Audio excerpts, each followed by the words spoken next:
आपण बघणार आहोत कोळंबी मसाला। त्यासाठी लागणारे साहित्य मी कोळंबी घेतलेली आहे अर्धा किलो, चाक स्वच्छ सोलून वगैरे घेतलेली आहे, धुवून स्वच्छ। टोमॅटो एक टोमॅटो, 2 कांदे घेतले, 15-20 लसणाच्या पाकळ्या टेचून घेतल्यात, थोडीशी कोथिंबीर घेतले, हळद अर्धा चमचा, काश्मीरी मिरची पावडर अर्धा चमचा, गरम मसाला अर्धा चमचा आणि 1 चमचा मसाला घेतलेला आहे। आता आपण सुरुवात करूया।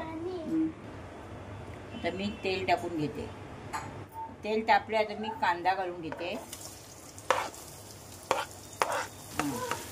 कांदा लाल होईस्तोवर आपण परतून घेऊया। आता मी लसूण टाकते टेचलेला, जरा लसूण गुलाबी होईस्तोवर परतून घ्यायचा।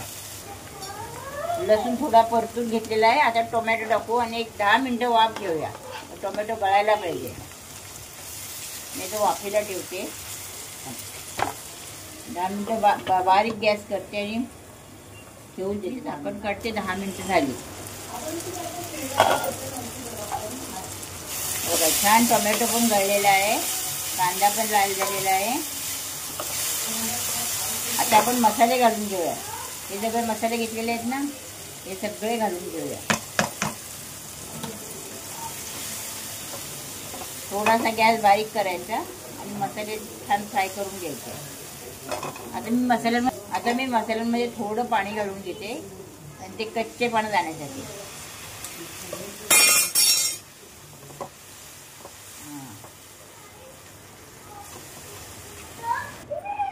आता मसाले वगैरे परतलेले आहेत, मी टोमॅटो गळलेला आहे, कांदा पण गळलेला आहे। आता मी त्याच्यामध्ये कोळंबी घालून घेते।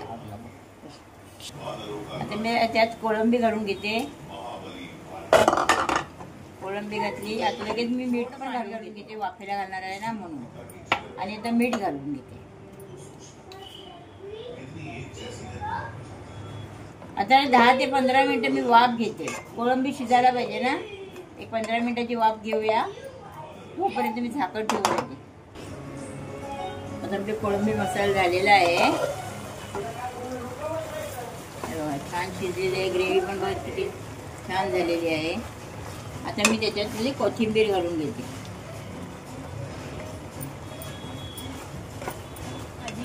कोळंबी मसाल्याची रेसिपी आवडली असेल तर माझ्या व्हिडिओला लाईक करा, शेअर करा, कमेंट करा आणि स्नेहाज मेनू चॅनलला सबस्क्राईब करा। थँक्यू।